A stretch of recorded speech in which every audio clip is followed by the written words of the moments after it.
नाज़रीन ॾिसी रहिया आहियो ख़बर 4 न्यूज़ ऐं जे होस्ट हिबाना वाब। ख़बर शामिल कंदासीं कोटड़ी मोहम्मद कबीर मां मौला बख्श जी हीअ रिपोर्ट।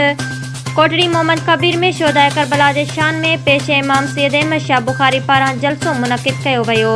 जलसे में कोटड़ी मोहम्मद कबीर सूधो भरपासे जे शहरनि ॻोठनि ऐं इलाइक़नि खां हज़ारनि जे तइदाद में अक़ीदतमंदनि शिरकत कई। जलसे के सिंध जे नाले वारे आलिम सगोरे हज़रत मौलाना हाफ़िज़ अली अकबर क़ासमी ख़ुसूसी ख़िताब कंदे चयो त शहीद हज़रत इमाम हुसैन अलैहिस्सलाम करबला जे मैदान में पंहिंजे नाना हज़रत मोहम्मद मुस्तफ़ा सल्लल्लाहु अलैहि वसल्लम जी दीन ऐं उम्मत खे बचाइण ऐं ज़िंदा रखण लाइ पंहिंजूं जानियूं कुर्बान करे पंहिंजे नाने जे दीन खे बचाए इस्लाम जो परचम बुलंद कयो। यज़ीद शिकस्त खाई नाकाम थियो ऐं हमेशह लाइ हुसैनियत खे ज़िंदा रखियो। हुन चयो त अॼु बि हुसैन ज़िंदाबाद आहे ऐं यज़ीद मुर्दाबाद आहे।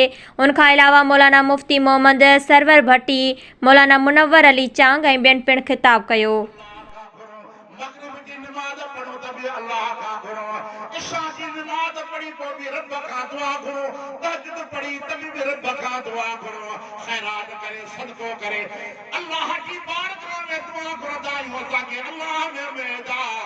पछाड़ी जनाज़े नमाज़ पढ़ूं तो भी अल्लाह का घुरंदा आहियूं।